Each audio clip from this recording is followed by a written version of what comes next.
Okay, so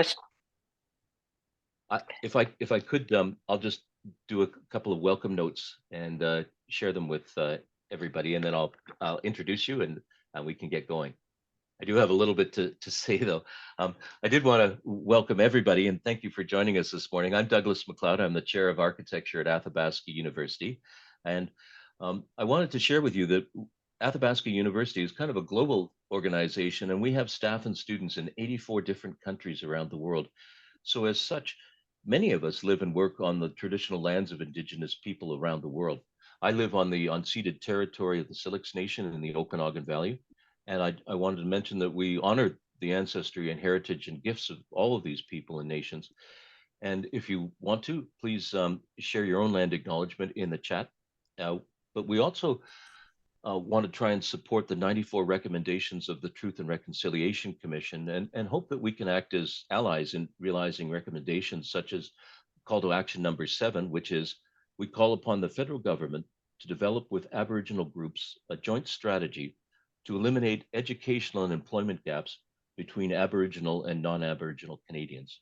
And this is particularly relevant to today's series, which is focused on the future of architectural education.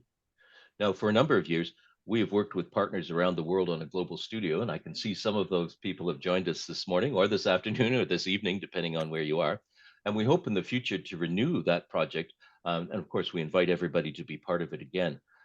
But that project did demonstrate the breadth and depth of architectural programs and approaches around the world. The most valuable thing about the Global Studio was the network of people it brought together to collaborate and to share their work. And already, for me in particular, this lecture series is helping to build a new kind of network.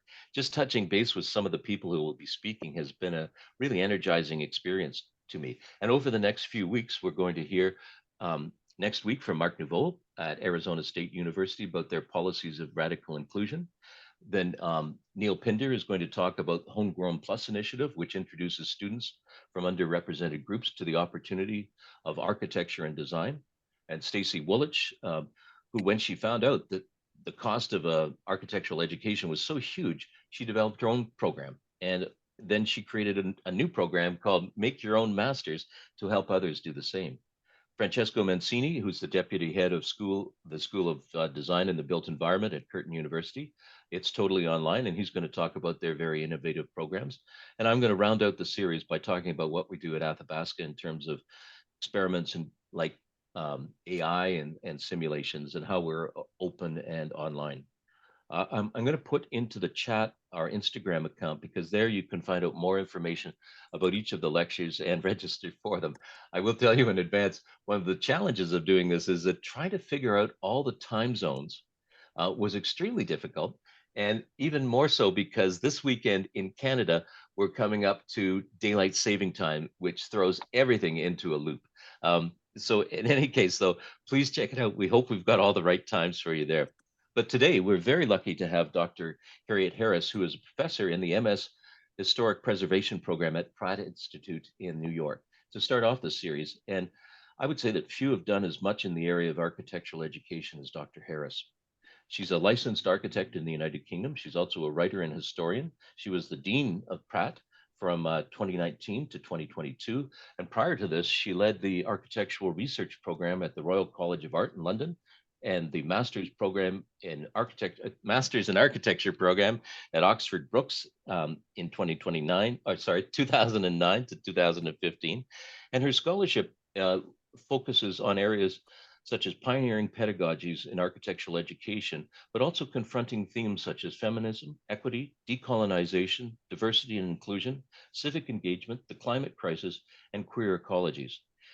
If you're interested in architectural education, her books, such as Radical Pedagogies, Architecture Education and the British Tradition, and Architectural Pedagogies of the Global South, and Architects After Architecture, they're really essential reading. But I'm also indebted to Dr. Harris for connecting me with some other excellent teachers in the field, some of whom will be speaking later in this series. So with that, I'm going to hand it over to Dr. Harris. Thank you very much.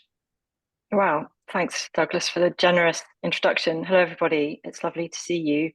As you know, we've got a little bit of time together to discuss a very vast topic. So please do use the chat to queue up questions for later, because we've got a nice, segment of time at the end to have a conversation and about some of the things I'll be presenting and potentially provoking you with any luck. So allow me to share my screen. Let me get this onto slideshow. Right. Can you all see a slide? Just thumbs up. Perfect, thank you, because I can't see you anymore so much. So, nor can I see the chat. So just bear that in mind. If you need to interrupt me, just shout out if you can't hear me or there's an issue with any of the technologies. So thank you again for hosting me. It's lovely to meet you all. I'm very excited about learning from you in our Q&A at the end. So I'm going to start with explaining, well, first of all, if you like, reinforcing the land acknowledgement for your region, but also recognizing that I am situated and I'm presenting to you from unceded land of the Lenape in Brooklyn, and just that respect and acknowledgement for a place that, to which I am a visitor and a guest, and the respect for those traditions and cultures that actually do inform my scholarship more so now than ever, and we'll talk about it later. So being given the brief of what is the future of architecture education is a really difficult one, because we could simplify this and say, well, is there necessarily a future? There's lots of reasons why I might think not, and we'll talk about some of those. And then architecture, it's only 200 years old, as a discipline, thereabouts. There was obviously buildings before that, but this notion of architecture in the way that we understand its profession today is a fairly recent invention. We know that sectors become obsolete, disciplines become obsolete. So what would necessarily ensure that architecture survives into an uncertain future? And education, as we know, is a template, much in the way that we're talking right now. We're online. This wasn't happening 5 years ago. Means that you can participate from across the planet, which is great. And please use the chat to tell me where you're from. What we'll be talking about today covers these questions of pedagogy, curriculum, which, by the way, its etymology means to race, to run a course, and the canon, which I always find kind of amusing because there is a lot of militaristic language in higher education. Canon discipline sounds a bit punitive, sounds a bit aggressive. There's all of these associations that inform part of the infrastructure of our institutional context. But we'll also be thinking reciprocally about the implications for the profession, because, of course, you are indeed the future of the profession. And you could distill them down really into three thematic areas: AI, climate collapse, and conflict and inequality. And why does this matter necessarily? Well, because, of course, these are what we're seeing at the moment as being the biggest threats, potential opportunities. And I don't like to think of climate collapse as an opportunity, but I do think there is an opportunity to respond to it well. And certainly AI, which is perceived as a threat, I don't see it as a threat in the way that maybe some people do. I do recognise, however, that global conflict right now and its disruptions are causing fissures in what we actually understand, any profession to be, and it existentially threatens all of us, as does inequality, not just in terms of access to education and profession, but the obligations of architecture to respond to inequality. So, it's not clicking through. Okay, so I've written a lot of books. I'll tell you why. I'm dyslexic and dyspraxic, and I have attention deficit disorder. And so when I was at school, I was tied to my chair by the teachers in my first year of school, because I would finish all my assignments really fast and I'd run around the classroom trying to run a revolution. And I used to, my approach to writing books is to write the book that you wish was written. So I wanted a book, if you like, a catalogue on that was written. If we take the example of a gendered profession, I wanted a book that was written by men and women about sexism, not just the typical feminist text on architecture, which is always written by women and no male voices. So I decided to write into existence a book that didn't exist. So that's been my approach. And it's kind of, a habitual process to generate these books. But having been situated in academia now for 15 years, well, actually, no, 12 years really. And obviously mixed into this and absent from this is over 25 chapters contributed to other books, not to mention newspaper articles and things like that, is, again, writing into existence what's missing, but an understanding of a book, much like a pedagogy or a piece of curriculum, as a design project, as a three-dimensional project. So Douglas generously mentioned my first book. or first notorious book, the one prior to that, the one about life projects, which was secretly my literature review for my PhD to save me having to write it. So what was interesting about this one is really, you may have been aware or may not have been aware that Beatrice Colomina was doing a global radical pedagogy project that was shown at the Venice Biennale. And I took offence to, when I saw it, the way that British architecture education was being characterised. So I thought that we needed to do our own version of what radical meant to us. So this is where, again, it's responding to an omission, which is my approach to writing. If the book's not there, then write it into existence. And what we found through the course of the book was really that, what constitutes architecture, by definition, is disruptive. It's contested. And in some ways that contestation is what gives it its richness, its excitement, its stimulation, and its tensions. But we also recognize that we are moving more into specialisms because the curriculum was so broad, where architects were becoming increasingly not just architects of everything, but architects of something quite specific. And that evolution was taking place at the time of writing in 2015, which is 9 years ago, and so much has changed, of course. So just to have a little bit of a moment antagonizing some of the etymologies here. As you know, or you may not, but the definition of pedagogue is actually from ancient Rome. Pedagogues were slaves. They were not, it was indentured labor. They were forced to educate the young. And actually, pedagogue means educator of children. Andragogy is actually education of adults. So it's strange that we still use the word pedagogy, because that means, implies a sort of childlikeness to what we do. And actually, I wouldn't dispute the fact that sometimes coming into it with the innocence of the youth is necessarily a bad thing. But I think some educators would argue, actually, yes, is being a professor in higher education environment a bit like being a slave, maybe a bit, in some cases where there's a long hours culture pervasive, not just in the profession, but in the academic community across the globe too. But the interesting thing, of course, in the course of writing the book was understanding that radical, as we understand it, is always about protest, transformation, upheaval. But its true meaning from its Latin origin is radicalis, root. So the question then becomes, what is at the core of what we do? And I think that's been something that remains elusive to me. I think it's elusive for many scholars and practitioners. But again, let's not necessarily consider the fact that it's elusive negatively, but see the potential of it, that there's something about the way it is in flux, the way it can transform and react and respond and adapt, that may ensure its survival. So something to consider. As I mentioned before, a gender profession was really a means through which I could produce a book confronting the fact that we didn't really understand, or at least it wasn't being talked about in architectural scholarship, that sexism hurts men as well as women. It manufactures toxic masculinity. It consigns men to a set of behaviors that are limiting. We had stories in this book where men would describe having to go on site and just, be, really aggressive in order to get things done. Men wrote in this book about how they never saw their wife and kids because they worked such long hours, because it was the expectation as practice partners and so on. So it was very interesting understanding this, the way in which any form of discrimination, never, even if it's often quite targeted at a particular demographic, it hurts all of us one way or the other. Within this book, it was really Greta Magnussen-Grossman. You'll have never heard of her because she was a true polymath, meaning somebody who was completely interdisciplinary. She designed furniture and lighting. You may see in the image of the text of the front cover a grasshopper lamp. None of this stuff is painted, none of it is protected. She pioneered Californian modernism, what we call mid-century modernism in America. As I said, she was a furniture designer, a textile designer, an interior designer, and an architect.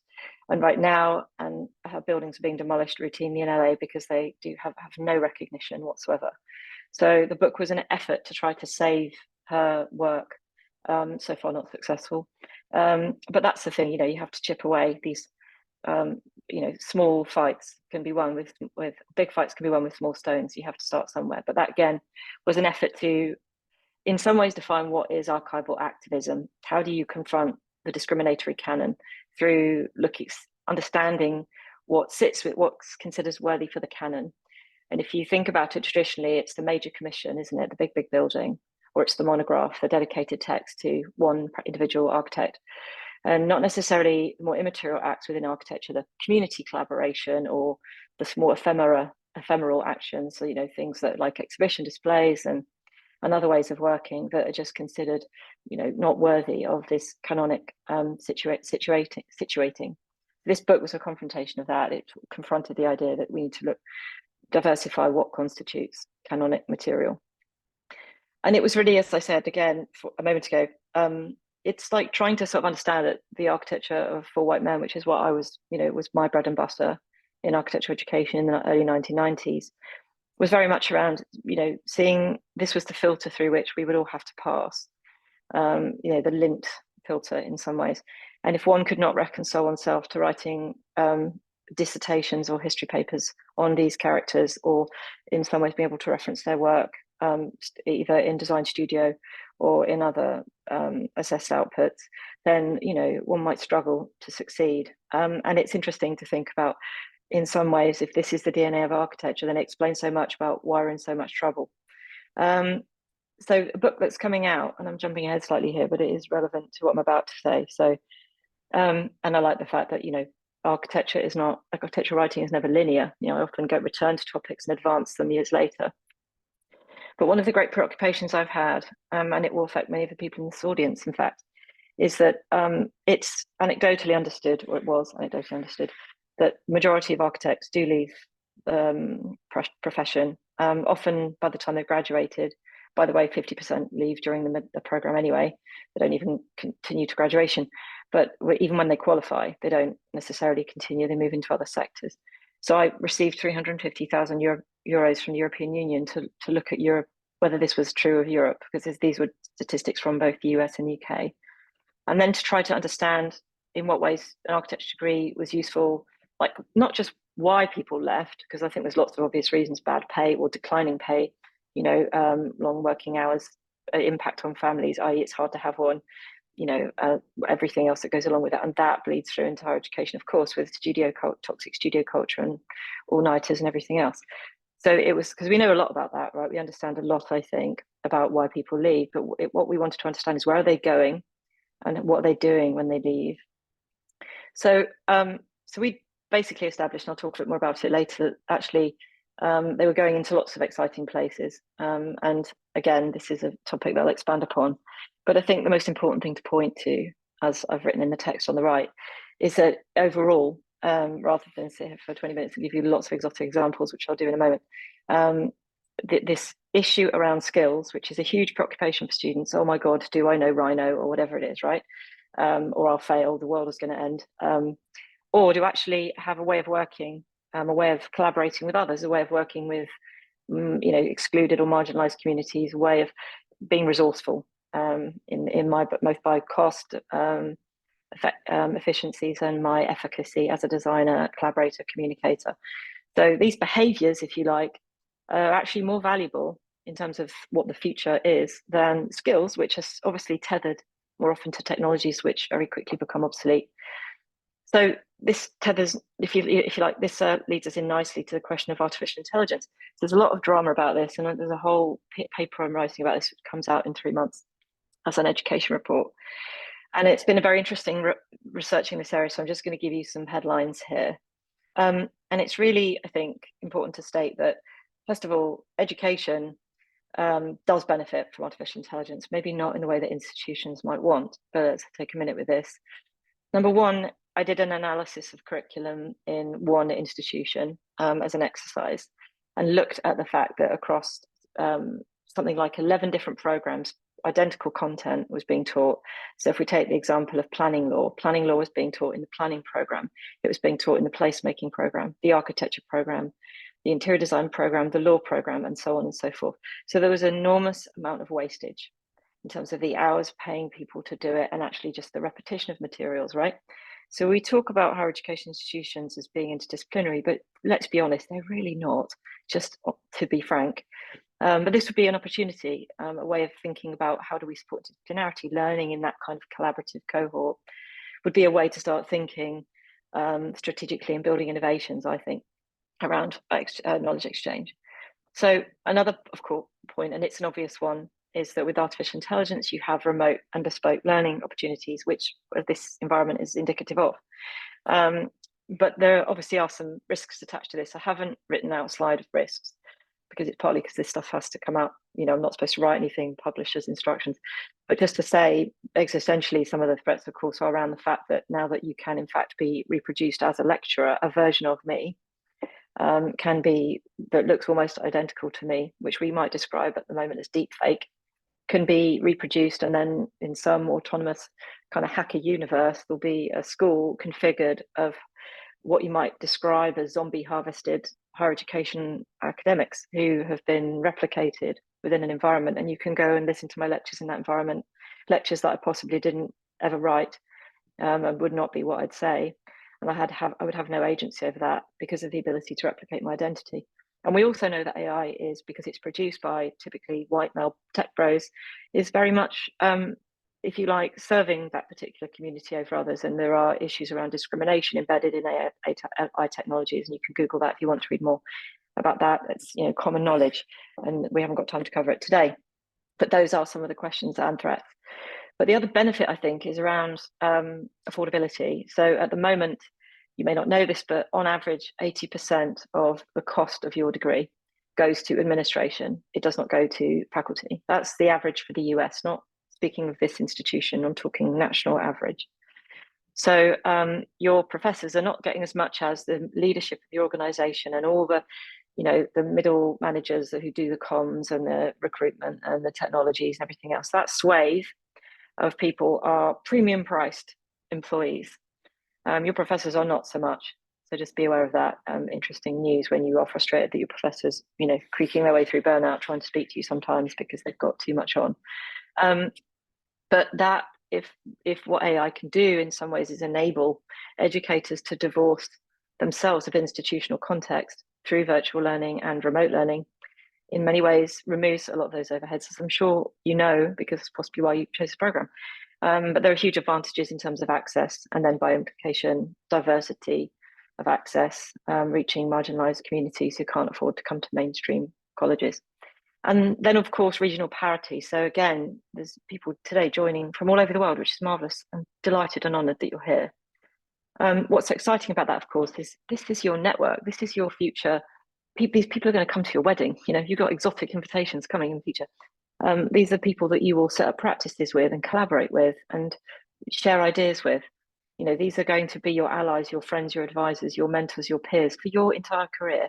It's such an important community, the one that you find within your college experience.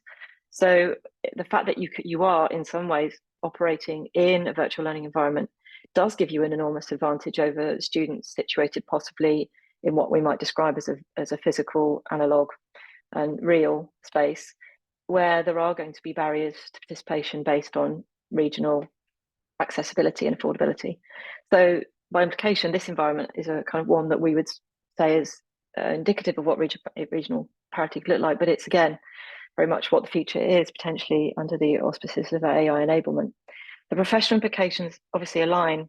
So many people are anxious that architects will become obsolete because AI will start drawing things, but I don't know if you've spent much time playing around in AI and seeing what monstrous things it comes up with, but it's lots of fun. It's like there's a lot of broken robot outputs at this point, but of course that will become more refined over time. One really important thing about AI, and it's true of all things actually, is that AI is algorithmically generated. So it's hard to pioneer. It doesn't have the same ability that humans have to pioneer thought. So think of an artist. When an artist produces something, their creativity comes from sometimes the inadvertent, the tangential, the random, even the insane. You might say the kind of completely harebrained. So AI can't operate in that way. In some ways, it's why Persian rugs are always sewn with a fault in them, because that's the evidence of humanity, is that only God can be perfect, which is the rationale behind it. But there's something interesting about how that thought maps onto AI, that it is our imperfections that make us unique. And it's very hard to replicate that, for technology to replicate that, because algorithms, which are the predominant foodstuff of artificial intelligence, can only base their behaviors, even if they are autonomous, on what we have done until now, not what we have yet to achieve. So that gives me hope and excitement about still our relationship and our role within a future that has AI doing all our dirty work.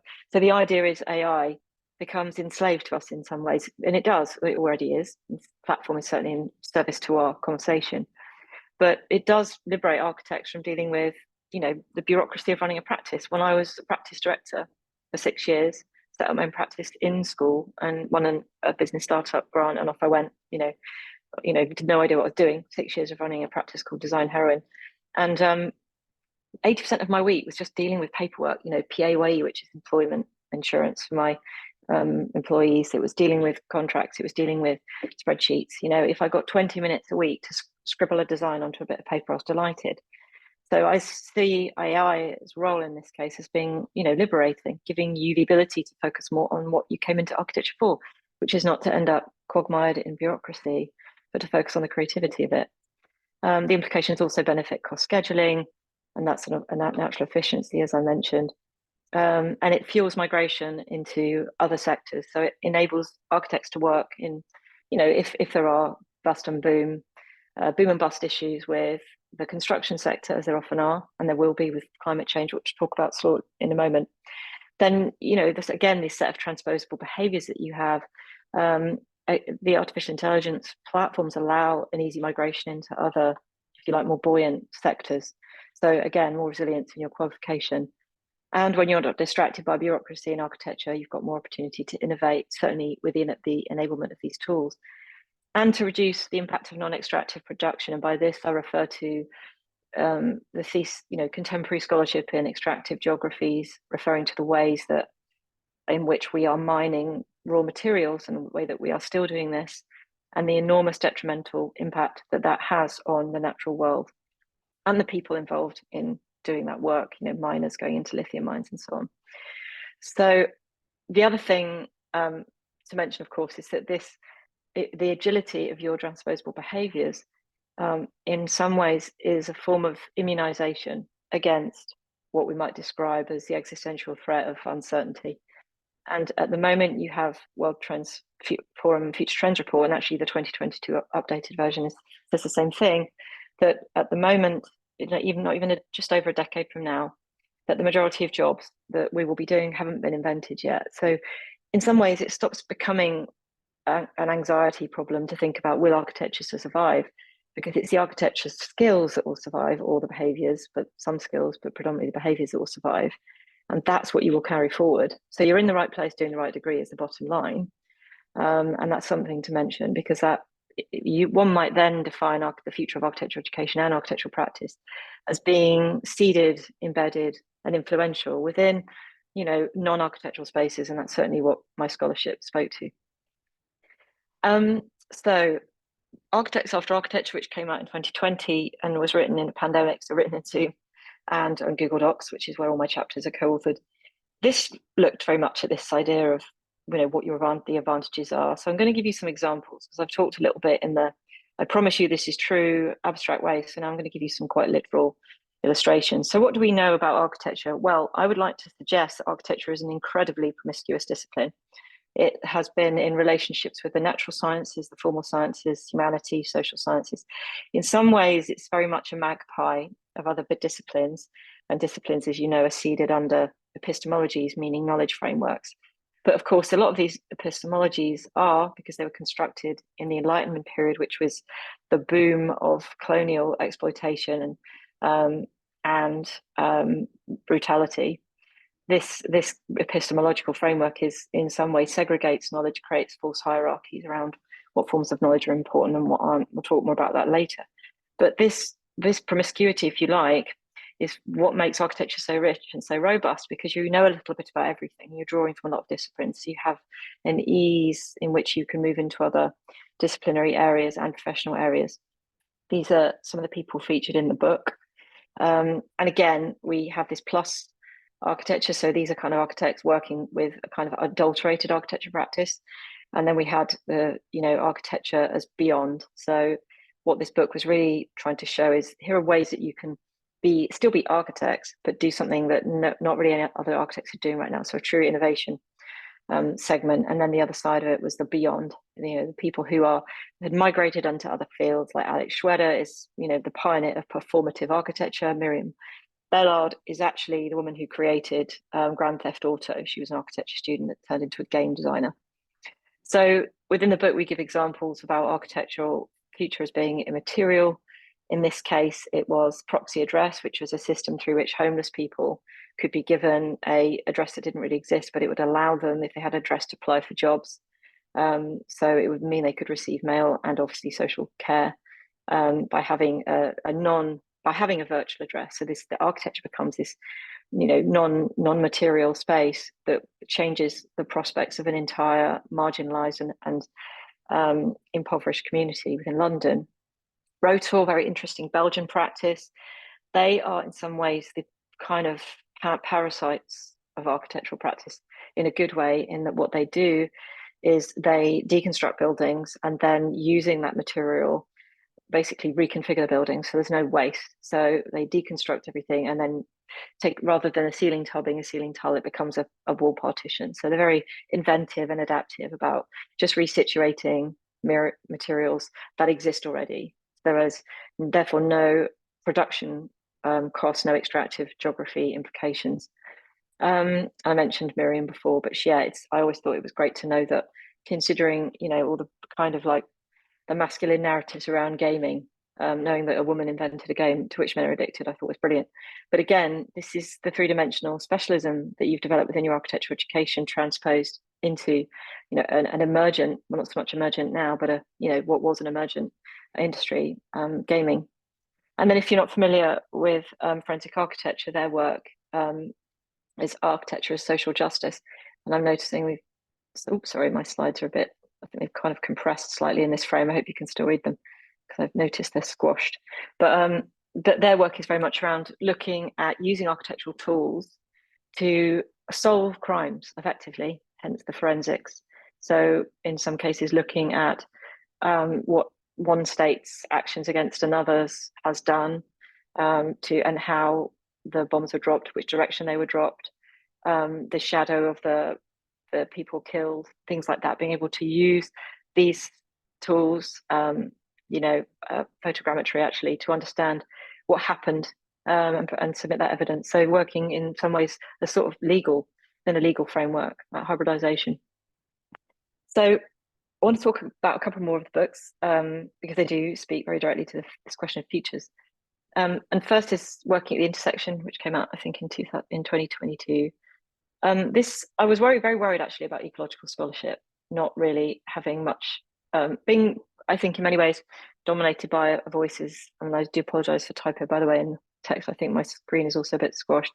But there was a concern that wasn't that many diverse voices writing about ecological collapse. It was very, again, a very particular type of white male demographic, and that was concerning. So what we wanted to do was try to create an environment really through the process of creating a book as environment in which we could platform work from writers like Walter Hood, who's a preeminent landscape architect in America, and others. So this way of looking at it through a kind of marginalized lens was our approach to the book.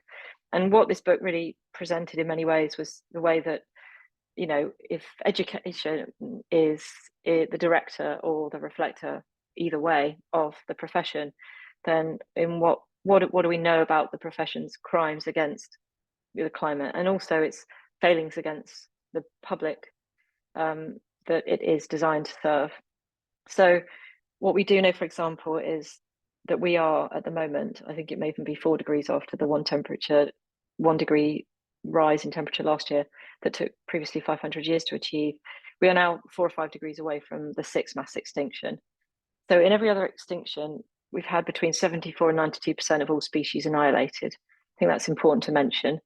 The species that thrive tend to be those that aren't large mammals, the ones that survive these extinctions, and also those that can work more autonomously and independently. That are not autonomous, but work collaboratively with other species. So you wouldn't really say humans do that very well. And actually, we're very dependent on other systems and species for our survival. So it's not looking good for our prospects, first of all. We also know that the construction industry is the main user of rainforest timber still. I should mention that what we now understand to be the ecology movements, so the understanding of climate science emerging in the 1960s, when at that point that level of consciousness occurred that we are doing things that are irretrievable to our planet, such as forcing species into extinction, and it became a field, a discipline, a practice in epistemology. Even since we've become aware of our destructive capacity, we've only accelerated it, we haven't slowed it down, and it's still accelerating every day. The other thing is, of course, as we sit there saying, yeah, I want to specify a bespoke core 10 facade in my building, thank you, Professor, and brand new this and pink that. In somewhere in all of their specifications lies, I think, an indictment against us, because at the moment we have 16 million slaves working worldwide still, making our stuff. Slavery is not a historical thing, it continues in many formats, but there are many slaves actually involved in producing materials for the construction industry. And in fact, within the construction industry itself, about 7% of the workforce in the US is slavery. And by that, it can mean people who've been, come from the South, who are in indentured labor. So in other words, they part of their tithe, if you like, for being migrated to North America is 20 years of impoverished labor where they have to give all their salaries to the person who got them across the border, that kind of stuff, but also just quite literally slaves. And so there's movements against this at the moment. The other thing to say is that every year 30,000 new products are introduced to the market. And what does that mean? Well, it means landfill, it means waste, it means extractive geographies. We like to, as Apple, every year or every couple of years, decide to have a new format for their chargers. That's possibly, in my view, a climate crime, because it produces so much waste, so much toxicity. It would take your headphones, if you're wearing iPods as I am, like well over 1,000 years to degrade. And that's quite concerning that even their products don't biodegrade. So there's an issue around how we might think of what are the materials of architecture, what should we be specifying, what should we be producing with. And then, of course, if we're doing interior design, same problem applies. Of course, we specify, seating or panels or whatever it is, carpets, surfaces. And most of what we produce is what we specify is fossil fuel derived. And actually, most of it ends up just going to landfill, not being recycled. It's a myth, in fact, that much of what we do is ever recycled. I just want to be sincere about that. America, for example, recycling strategy has historically been to ship it to China and make it somebody else's problem. And I'll talk about a bit more about that in a moment, the relationship between global north and global south. And that's been that reciprocity loop. Here we'll produce, we'll overconsume and then dump you with the liabilities that we've generated through that overconsumption. So construction waste similarly is set to double by 2025. And this, by the way, was only a statistic from 3 or 4 years ago, when we were already realizing that we were facing like multi-species collapse. Nothing's really changing. And then, of course, even our virtual environments like this produce more than 830 million tons of CO2 every year. So there are implications for even these environments if we don't think differently about how we source our electricity to power these platforms.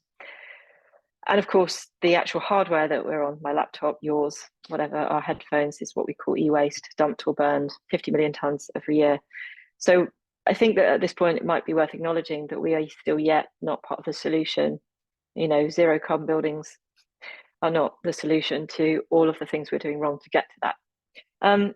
But also this concerning statistic that we've wiped out 60% of animal population since 1970, since the birth of the ecological movement. We've carried on destroying other species, and only 16% of that world's animals remain wild. The rest, by the way, are involved in food production, often in horrific environments.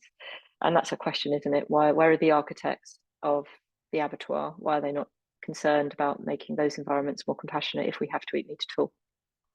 So a lot of the book really points to this idea of architectures beyond anthropocentrism. And what we mean by that is the architecture is limited to designing only for humans, because we are the only species that perpetrates speciesism. We discriminate against other species, see every other species as lesser than us, less intelligent than us, when we know, in fact, that many of them are far more sophisticated. We are the only species that is misogynist. We are the only species that is racist and homophobic.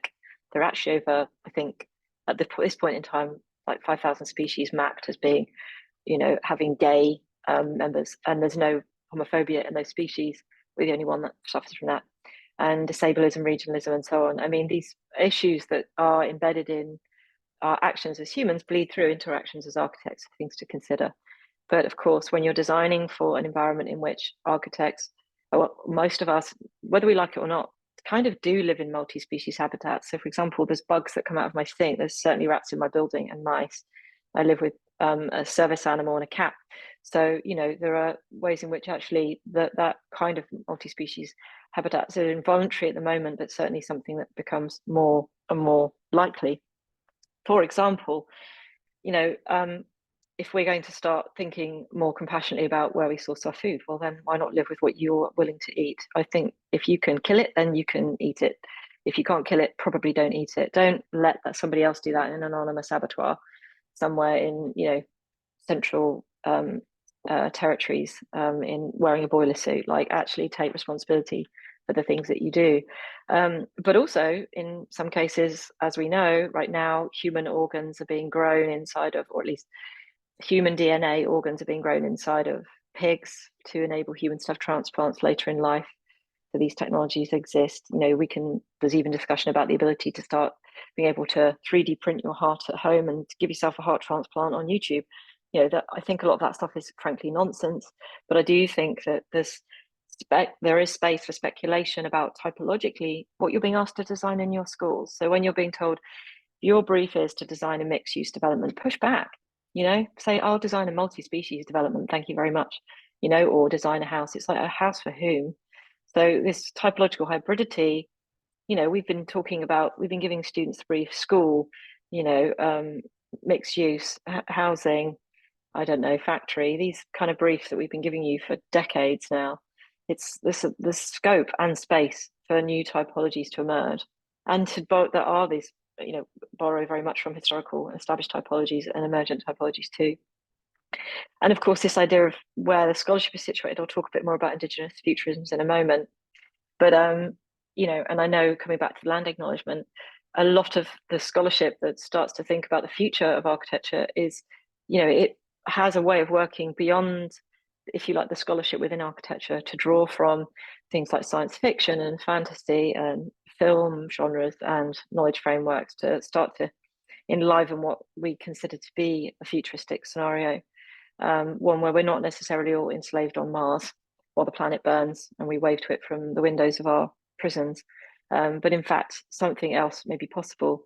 But of course, as humans, and by the way, there are about 300,000 people on the planet who consider themselves androtic, people who have had advanced technologies deliberately embedded in their brain in order to give them advantageous performance capacities, a bit like the Babel fish in Douglas Adams' Hitchhiker's Guide to the Galaxy, for those of you old enough to read that kind of sci-fi.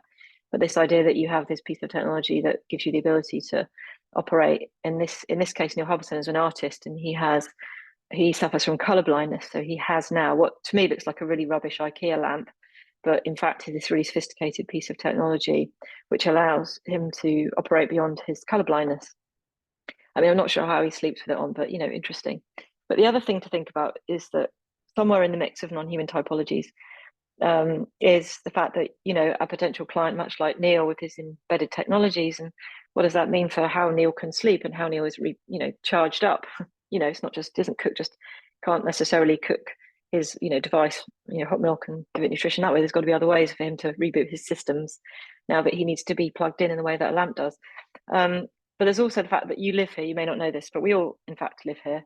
This is where Facebook in Singapore keeps all of its data, 91 million users, I think. And I can't quite see my screen fully because the way that it's got all the controls visible and the speaker panel. But yeah, you have a piece of real estate in here, even though you didn't know about it. And you technically pay for it through the inadvertent ways that you click through into advertising on Facebook from time to time. And all your data is being sold without your consent via Facebook to corporations and marketing strategists. So you are paying for it through the things that you buy, because Facebook is using your data to influence your purchase by suggesting things to you in your searches. So you own a bit of land here in case you don't own anything anywhere else. And the other thing, of course, is this question of what is architecture at its most valuable. So a couple of 100 years ago, we would have thought of being a castle owner as being an architecture of preeminence. If you were, wealthy enough to own a castle, then you were somebody. You're probably gentry or a king, queen. And in this kind of acceleration of the thought, recognition of that former history, what you now have is these sort of spectres of misguided architectural manifestations. In this case, a kind of zombie universe of uninhabited castle houses, because somebody misguidedly thought that if architecture's pinnacle is the Gothic chateau or the medieval castle, then of course people would want to live in a housing estate that looks like a horror movie waiting to start. So these things can go wrong, these speculations. And of course, for many of you, in case you weren't aware, one of the fastest growing and most lucrative, so I should add, fastest growing, most lucrative, because the two are important, growth areas, typology growth areas in architecture in the US at the moment is bunkers for billionaires. So you can do a kind of low budget one, which is buy yourself a panic room. They retail around $15,000 and you can stick them in your kitchen, but it's not going to save you from the climate apocalypse. So what billionaires have been doing is buying old, nuclear threat bunkers and old water storage tanks across the whole of America and building into them these, well, I wouldn't necessarily call this environment luxury. It looks like a kiddie pool in a really kind of average, health centre down the road. But this is the sort of thing they're building out. And this is obviously the level at which at the moment they're achieving aesthetically. This kind of, we're going to be able to survive in a bunker way of looking at the world. And they're shoring up their assets and wealth and their art collections in this place. And by the way, simultaneously, ecologists are seed banking all the world's seeds before, as plants routinely become extinct in the Nordic region. The only trouble is that the power failed on that place and nearly all got defrosted and died a few years ago because they're still using technologies that are dependent on electricity supplies that are non-autonomous. Anyway, so this could be your new client. Quite literally, you may find you're designing bunkers for the super wealthy. And of course, we know that the dematerialization of architecture is not just exclusive to architecture, but across all disciplines. In this example, if you text San Francisco Museum of Modern Art, send me any icon you want, in this case a flower, they will suggest to you what an artwork that relates to what you've sent as an image or an icon. And that's a way of interacting with art collections in this kind of haphazard, happenstance way. What does it do that's good? Well, it makes that art collection, engaging, playful, accessible. What doesn't it do for the art world? Well, it diminishes the value and of the institutional, the real institution. So footfall within those environments relies, and the existence of art museums and collections relies upon people paying in-person visitors. So that can in some ways become self-parasitical, the destruction of its own industry. So the book then, just to conclude on this one, it made a thesis for non-binary architectures to stop thinking about knowledge as we've been taught it since the Enlightenment, to start thinking about what we might call alchemy, pre-knowledge concepts, pre-colonialism, pre-segregation of knowledge. So it's around hierarchies of some disciplines are more important than others and so on. It's a separation and a departure from the duality and the dualisms of that partition the humanities and science. Because one would argue that actually that's a false binary, that there isn't really a segregation between the two, and architecture in many ways draws from both. So it's an illustration of how there is this hybridity, but it's a false binary to begin with, because science isn't objective or only has any more authority than humanities. As an example, across multiple cultures, 5,000 years, some believed that you had several knowledge centers, obviously one in your brain and one in your gut, which we talk about. But think about it: when you're struggling with a thought, when you're getting excited about an idea, where do you feel it? You don't feel your brain sparking up, you feel it in your gut. So this is actually a very good knowledge digester, and gives you a lot of information, and we don't think of it like that. So just as an illustration, and epistemologies again used to segregate knowledge, create these false hierarchies. Just see them as useful, but not as in prescription or as prescriptive, because that's where they become quite damaging. Oops. And then no disciples, and also no punishments. This again referring to the implications of the linguistic violence that we see within architecture, and one example. And I think that's all I can see on that slide because I can't see the bottom half. Sorry, because there's just so much clutter and for some reason. So we also advance a case within the book that we need to operate, coming back to this idea of human beings as the pinnacle species, which we're really not. We're not sophisticated in the way that we think we are, because no other species quite simply is destroying the planet, only us. So that doesn't seem very sophisticated to me, just one example. But if you look at mycelia, which is, you might describe them as mushrooms, number one, mushrooms will survive everything because they can survive in space.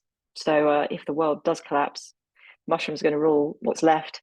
But interesting, mycelia, this bacteria, they predate all of us. What they do have, though, is a hyperintelligence where they operate a bit like a kind of internet of the forest floor, in that they have a way to identify where in the forest floor there's deficiencies, move nutrients, water, resources to the depleted areas, and allow all of the species connected to that forest floor to communicate.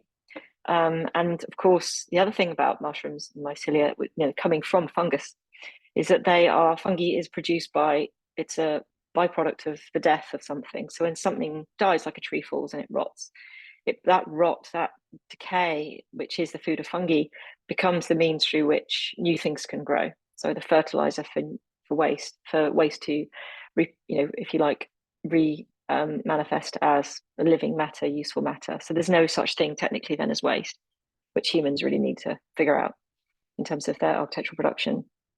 Okay, so last book I'm going to talk about, just checking my time. Yes, I'm good. So this one, again, talking about books that writing into the abyss. Most architectural pedagogy really doesn't talk much about architectural pedagogy of, the world.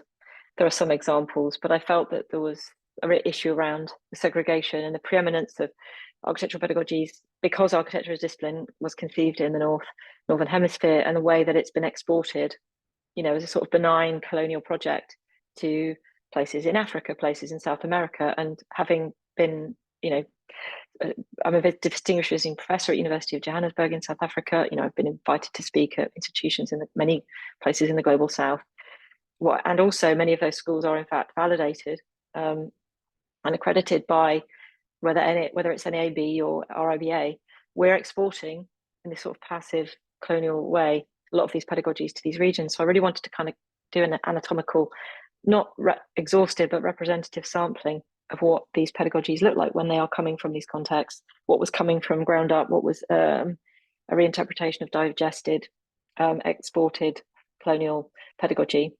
So to be clear about what the global South is, it's not literally a north-south divide in a geographical sense, although you can see to some extent it is. But Australia doesn't feature in that rendering. But this is one map that illustrates it. It's a socio-economic and political and also ecological divide, because obviously Southern Hemisphere is most adversely affected. Well, not strictly speaking most adversely affected, but at the moment, at this point in the depletion and destruction of the planet, a lot of the ecological implications are certainly more acutely felt within those regions.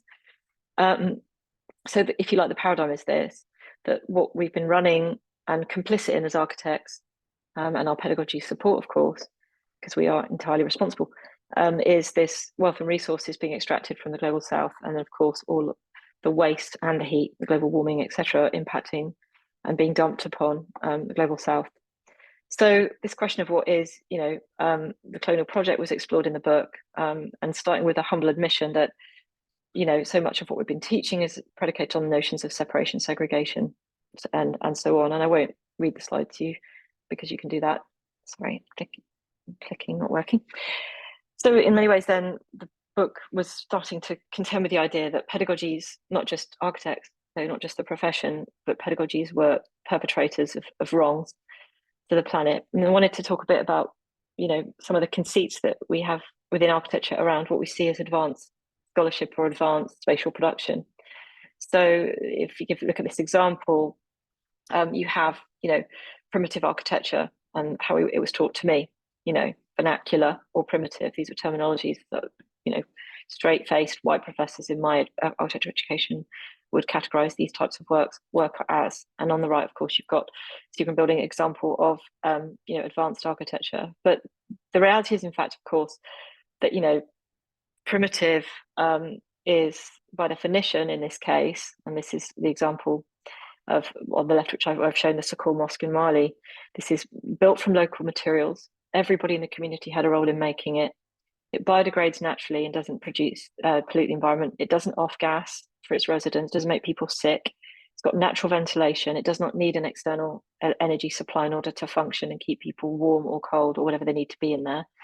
And then there's no unpaid internships. So the definition of advanced, by the same reckoning, then, is a hemispherical project. If you don't know what a hemispherical project is, it means that it has sourced its materials from every continent on the planet. So the Seagram building is, when we describe it as an American piece of American architecture, I like to have an argument about that. Most of its materials are exported, not from America. The steel, once it reached the US, was of course fashioned here, but it was extracted from South America. In addition to that, the 7 continents meant that it pulled resources, from regions as diverse as the Middle East, the Far East, and so on. And so the detailing and some of what we would consider to be the signature, the hallmarks of an architectural master, the ways in which they have a signature style. We teach you that. We teach you that every day. And so in this example, the signature style was this absolutely pointless brass facade detail that is barely discernible in a polluted city like Chicago, and performs no better, well, actually doesn't perform any better than had it been another material that was chosen, a more ecological material, for example. But this detail, just in terms of the amount of energy and what we might call energy, so this embodied energy, which is now what we're talking about rather than U values, starts to become deeply problematic when you think about how many years it would take any of this to biodegrade, what it costs every year to heat and cool this space, how many people had to build it, and God knows under what circumstances. So this is our metric, right? We've been teaching this stuff in architecture schools for decades, centuries. This is the preeminence of architecture, and this is not. So this is in contention in the book, and it frankly should be in contention in what we're teaching within schools. If you're not familiar with David Graeber's work, he sadly died. He was at SOAS in London, School of African and Oriental Studies, Oriental and African Studies. He's written a number of brilliant books, one entitled Bullshit Jobs, which is a fantastic read. And he actually points to the fact that, that we like to think of ourselves as sophisticated at this point in time, and yet we couldn't be more unequal. We couldn't be more violent. There is more conflicts in the world now than there's ever been. And we couldn't be more destructive of the environment around us and relationally towards each other. And just to give an example, some of the first people I've been working with a scholar points to the fact that there used to be a myth that the indigenous Americans in North America were, nomadic tribes, and in fact they were actually farmers with lots of small holdings, and so they didn't hunt the buffalo. The buffalo followed them, made it very easy for them to catch them, kill them, and eat them when they needed to. And the reason they followed them, because the myth was that in fact they were following the buffalo for food. It's not true. The buffalo were following them because, of course, when they were tending to their land, they were turning over soil, they were weeding, producing food that the buffalo would eat. Additionally, in rebooting that land, in managing it in a sort of permaculture way, a permanent agriculture way, and leaving behind their own effluent and waste, which was an attractive truffle. Human waste is foodstuffs to those animals, and because it is its own fertilizer.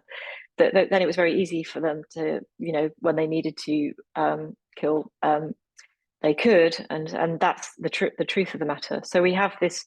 There's lots of fictions around the ways in which we have operated sustainably with agriculture in the past, and then of course the vast agricultural complex in North America right now has drained down all its aquifers. America will run out of water very soon from all the underground aquifers. This has massive implications for its food production, but for nearly a couple of centuries, overproduction of food export and then overconsumption of food resulting in obesity crisis, etc., has just completely depleted the integrity of the land.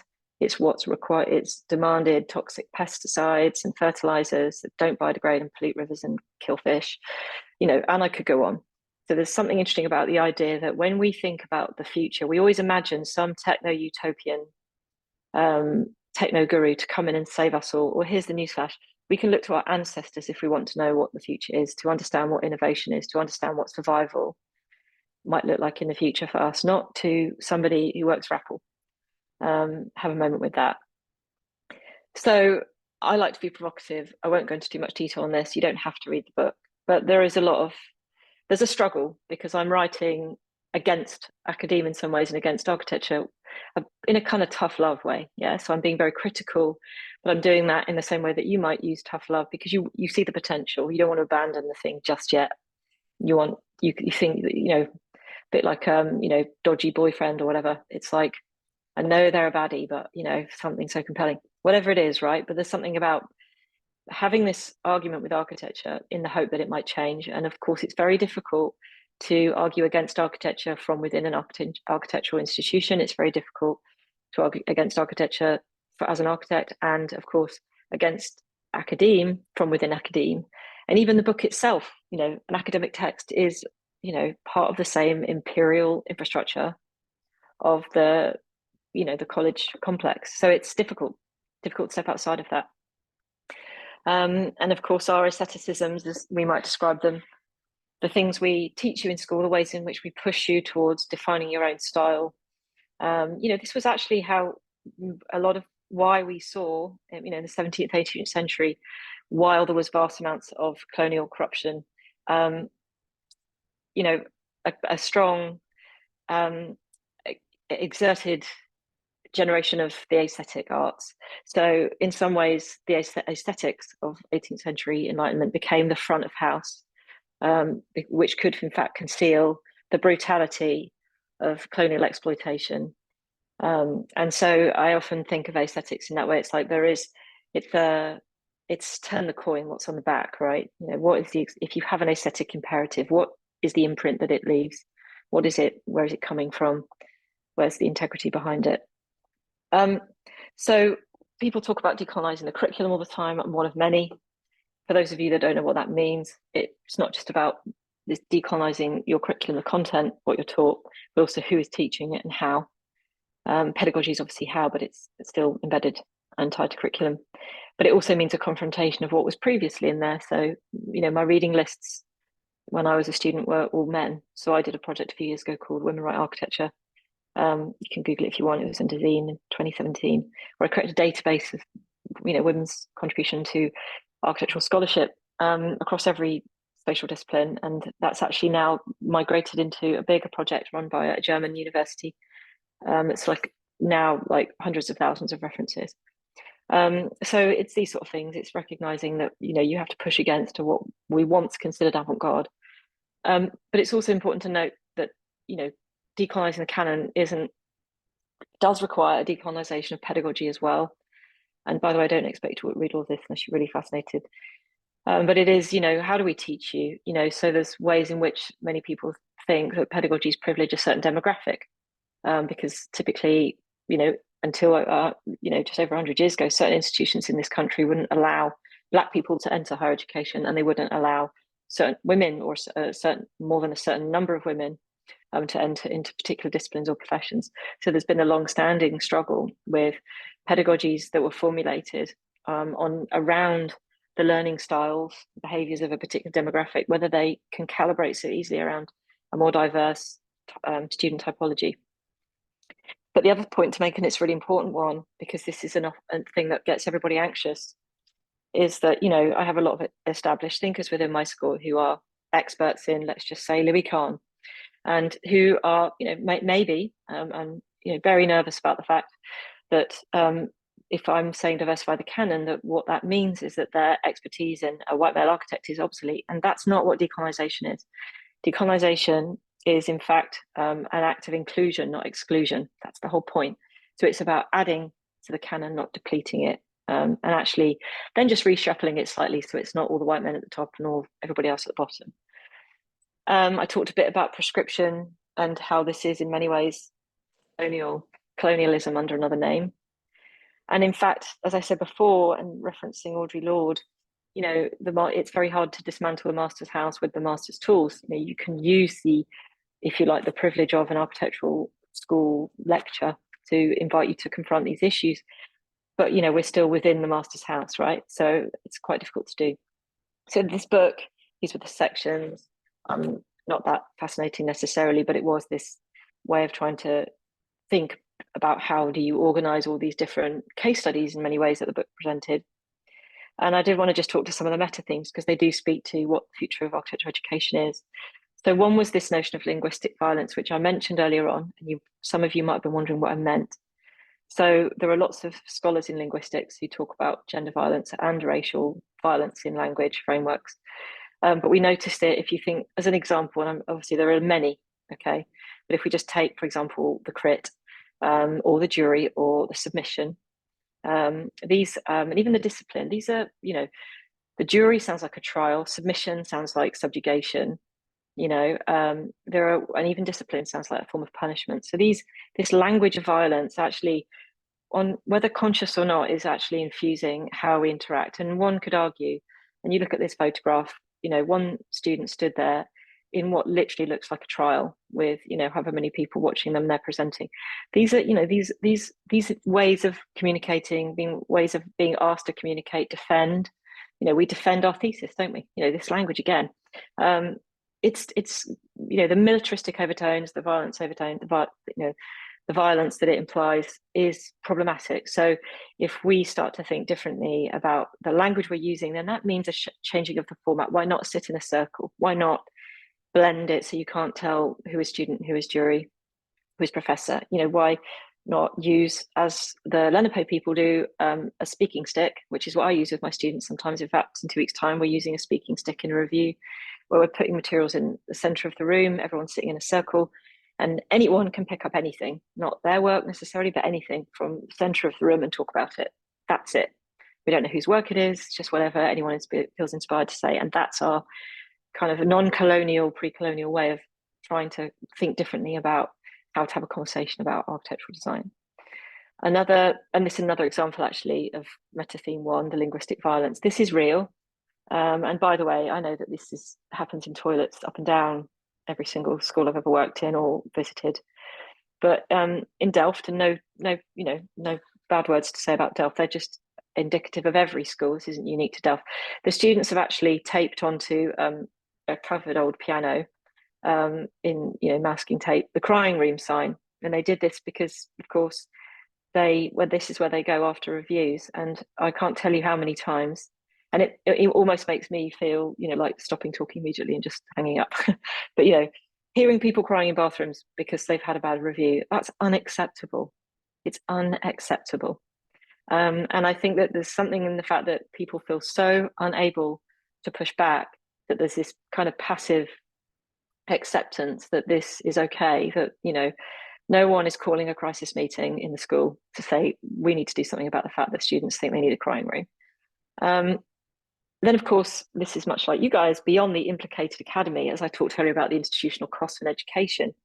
And also, and you're going to be hearing from Neil Pinder, I believe, in a couple of weeks, which is fantastic. People who are working in this kind of like outside of institutional context. In this example, Storr School, what they were trying to do, and this actually is featured in Radical Pedagogies, by the way, all these students were fine arts students, architecture students, I think even some sociology students, who just decided, I can't really see the value of finishing my degree.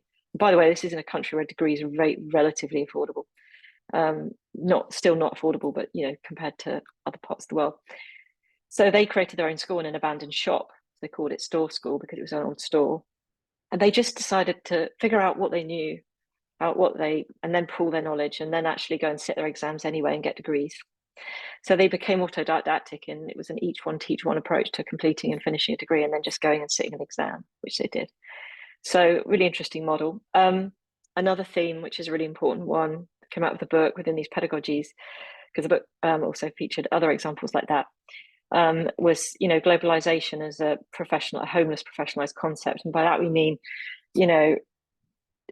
we talk about universal style and how that's been transposed and grafted onto countries where those buildings do not perform. And beginning of our conversation was, everyone in Canada likes to ask themselves, what's the weather doing, before they start their meetings. And similarly, it's like the international style, or some might call it universal style, has actually, you go to parts of Africa where you see these, these international style buildings, and they're rotting in the heat, or they're failing to keep people cool within them.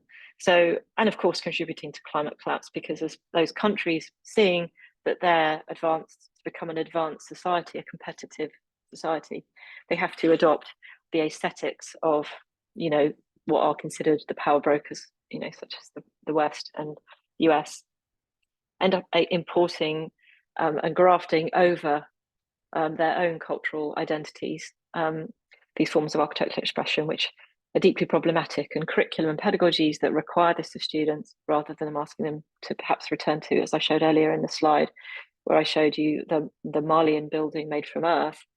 How can we not encourage, you know, working with more indigenous and situated forms of architectural expression? So, for example, why not start making things out of the snow and ice that you have in abundance? Just saying, while that still exists before the temperature gets too high, it might be worthwhile doing. I'm off to the Arctic Circle and to do a survey in a month's time for that very reason, because there won't be Arctic ice in a few years' time. That's my next book.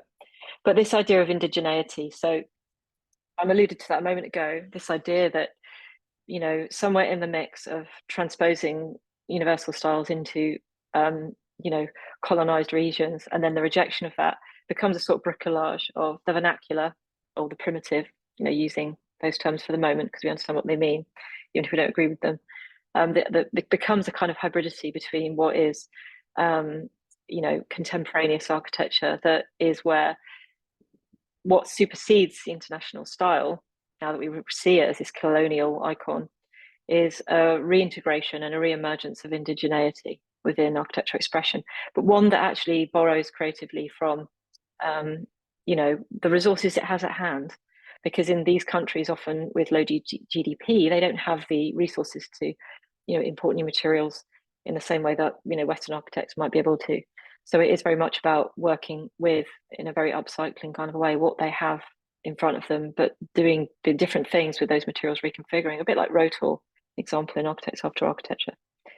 And then another one is understanding, you know, that we are at this point not really understanding ways in which there is a hidden curriculum, that if we don't really have a diversity of professorial representation, you know, within our faculties, then we don't, by implication, there is always going to be the imprint of our identity on what we talk about, how we talk about it, and who we talk about. And the impact on, of course, our learners who may or may not share our identity. So these things are never really confronted, but they are one of the ways in which we need to start thinking about intersectionality.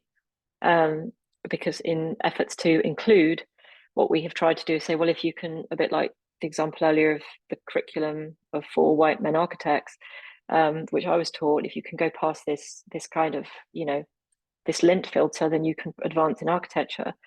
There now needs to be a more calibrated approach to what constitutes a pedagogic framework. So this idea of moving more into bespoke learning experiences.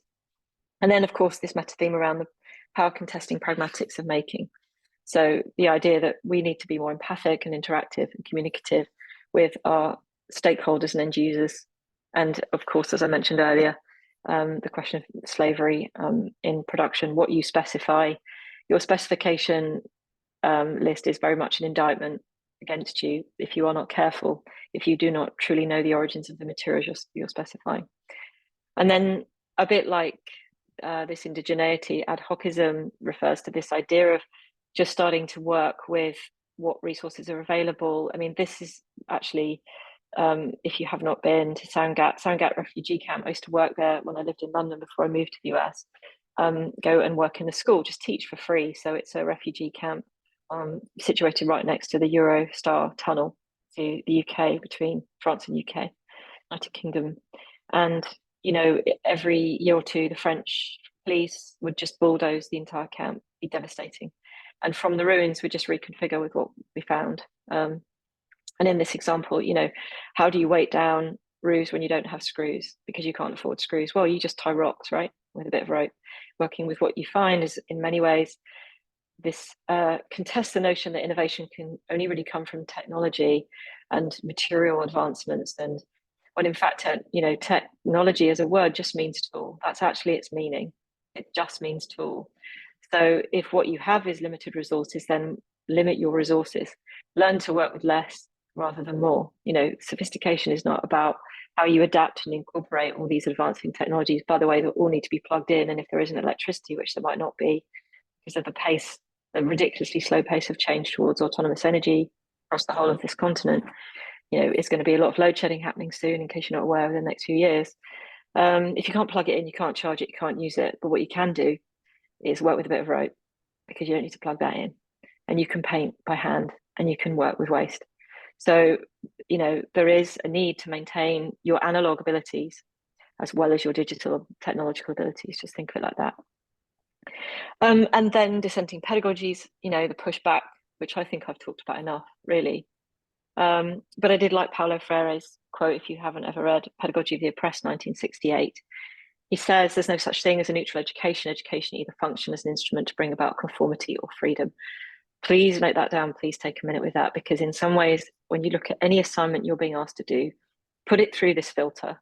You have an opportunity to use your education. It really is up to you as individuals, not just what you're prescribed to do by professors, to see anything you're given to do as assignment as a means to bring about a form of freedom. And whether that's your freedom from a way of doing things, by pushing back, by challenging the brief, by insisting that you want to do something about your community or your identity, or something you see that's being ignored or omitted, or it's about seeing a transformation in a community that you see as marginalized or ignored, whatever it is, that's what you should be doing. You should see your acts as acts of freedom, a means through which you can achieve your own creative freedom, but also freedom for others too. And then, of course, this idea in the book persisted across many of the chapters around diasporian design pedagogies, which I spoke about in some ways related to the colonial export of RIBA or NAB. But this idea of actually trying to sort of see, in fact, what's happening when those pedagogies are applied and then they fail within these regions. So where is the architectural pedagogy that could have preempted a village becoming flooded and in an entire community losing all of its livestock and crops as a consequence of architecture just being an import crudely placed onto a continent where sea level rises are actually impacting in a far more advanced way? For now, so much of climate change is being experienced acutely elsewhere in places we are not necessarily from North America, that is, or the North American continent, because it's somewhere over there. But we're starting to see it more and more here. Right now, though, for many countries, it's very acute what they're experiencing, but we're just not wanting to engage with it. And then one of the last themes that came out of the book was this idea that the global south is this messy, sticky, spiky, incendiary place. Like, in all of this disruption and all of this, in some ways, exploitation and then recovery, there is a far greater sense of ambition, agency, desire for transformation that isn't really necessarily happening in schools within the Northern Hemisphere that are still obsessing about facade details. In these places of disruption and really present existential threat from climate change is, a far more acute and I would say less uncreative or more creative way of problem solving and working with the constraints and the threats within those situations. And again, as I mentioned before, looking to embed more, and certainly in my teaching, regional traditions and regional pedagogies and curriculum too. All tribes have, and all First Peoples have, education traditions. They have their histories and their way of communicating. So there's something to think about how those, where are they in your reading lists? Where are they in your design briefs? And I always like this quote by Angela Davis that, we talk about the need for, bibliographic justice in our reading lists, but it's not enough to be non-racist. We have to be anti-racist. As I'm trying, and I'm one of many, of course, I wouldn't say I was the best contributor by any stretch, but all my work is about addressing these omissions, trying every single one confronts questions of diversity. And that's been, my theme throughout my work. But to conclude then, and we've got a little bit of time for questions, it's really important to understand that, while we sit here thinking, what's the future of architectural education? It's impossible to have a future of architecture, education, if we don't have, and actually an architecture profession, if we don't have a planet to learn and practice on. And we really need to take the existential threat we're facing quite seriously. In a book that came out a few weeks ago, I apologize for the strange slide mutation of my text. And I unfortunately don't have a slide in front of you to see it, but it was produced because I spoke at the Venice Biennale opening. So they made a book of what I said and turned it into the presentation into a chapter of sorts. But I made a contention around the fact that, architecture in some ways is like more cult than more, in many ways like a cult rather than a profession. Gets you to believe ideas that not everyone is in agreement with, gets you to hand over tons of money, alienates you from friends and family, and also has a dress code, right? We wear black. So, bit cult-like. And actually that in some ways that in a cult as well, that we cling on, as all cults do, to a set of beliefs that's sometimes so crazy that no one else can understand it, and you have to be decontaminated in order to be rehabilitated. And I think within architecture, genuinely, while we sit here and argue that the traditions of our architecture is to honour making sure that we teach students really outdated and irrelevant histories about architectural buildings that no one really cares about, and honestly, just need to be repurposed as quickly as possible if they're even still standing. There's a rite of passage, a ceremony to learning. I like to see it like that. I like to think of how Leonard Pay would describe it. Learning as ceremony. So, in this ceremony, you have to choose, what are your devices, what are your accessories to the process. And so it's important to think of actually, you can't absorb it all. You have to be able to curate and select and work creatively and in a very personalized way with what you see to be the resources needed to create a bespoke learning experience that will allow you to practice effectively when you graduate. And so in this chapter, I write about the fact that when we are thinking about the future of architecture, if you want to be really my most sincere view, then what we should be doing is asking you to design principally for other species and not for human beings, because actually the future of architecture will be an architecture inhabited by non-humans. We will be dead because of climate collapse. What will survive is likely to be, certain other species, well, certainly a limited number, but other species. So we should be instead putting our attention into designing the scaffolds, infrastructures, and the architectures of the species that we most want and hope would survive, and we will not, because actually that's the true future of architecture, is to design for our obsolescence, not just the professions. And I have a picture here of Modular Rat, because this is my illustration, of course, subverting Le Corbusier's Modular Man, just to make the point that, in fact, if you would like to think what might that species be, well, in fact, a rat is considered to be most likely to survive the next climate collapse. And there are a few really obvious reasons. And because it does the opposite of what we do. So number one, brilliant collaborator, and humans are not, evidently. We look at the world's conflict. Number two, it eats waste. It works efficiently with waste, and we do not. And number three, it is not discerning about which architecture it inhabits. Clearly, my cupboard is just as appealing as the subway, and probably your bathroom as well.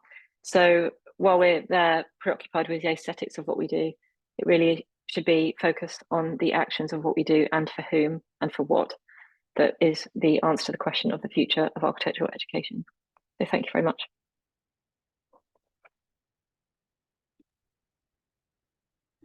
So it's question time now, if you have any. Thank you so much, Harriet, for a wonderful, very provocative lecture as well. I'm monitoring the chat. There's even a Q&A button now in Zoom, and but Great. if anybody would like to raise their hand or unmute and ask Harriet a question, can you stay with us for a little while longer? Oh yeah, you bet. Yep, I'm all yours Okay. for half an hour. How long you need? Wonderful. I'm just monitoring. Why don't It I was a lot start of off? information. Yeah. Well, it was, but it was very, very good. Thank you. There is a question posted in the question and answer, and it's posted anonymously, which I found interesting. And it says, in nearly every other case of a significant technological change being implemented at work, it's gone primarily to the benefit of the employer. Why would this be different? Especially given that new architects are often hired to deal with these sorts of menial tasks before moving their way up. If AI will replace menial tasks, that means there will be fewer positions for architects to fill. That therefore creates a missing gap in the architect field between apprentice and lead. Yeah, I mean, that's part question, but part wisdom. So thank you for sharing that, because I think you're asking a question, but you're also making some suggestions about alternatives. And I did want to answer the question in there because I think it's a really good one. Thank you for asking it. A very astute one. So for a long time, in fact, 2010 was the first time I set up a collaboration between an MBA program and a master's architecture program, because I wanted my students to be designing the future of practice, not just the future of, a future building. I want them to have the ability to design the kind of practice they would want to inhabit. And actually, at Pratt, in my tenure as dean, I created an incubator. I did the same in Oxford Brookes, actually, so that really, really brilliant students could apply to be incubated and stay in school fee-free. And in a sort of equity exchange, as you know, there'd be the kind of computer room technicians. They got a desk, a place to work, and a place where they could be mentored to set up a design practice. Design practice preconditions for selection were around that it had to be sustainable, had to be socially just, and it had to be ecologically just. And that was in both cases. And so we ran that lab in Oxford, and then I moved to the RCA, so they closed it after I left. And then we set it up at Pratt, and then sadly they closed it after I stepped down from being the dean and went into faculty. Because I guess it takes a lot of knowing what you're doing to run that kind of thing, and there wasn't someone who could replace me leading the lab. But I do think that it would be straightforward for students to be given the exercise of designing a practice as an exercise rather than just a building. So using that three-dimensional thought to design a kind of practice where, as you say, wise, anonymous person, there isn't the inequity between the person at the top and the people at the bottom.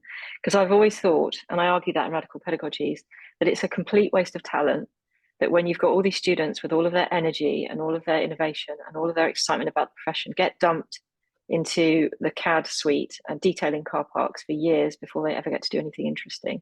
That's such a waste of your, all of your brilliance. And in fact, it's such a redundant business model, to have that kind of hierarchy. It doesn't work in any other sector. And it's funny because architects say, why aren't we getting paid enough?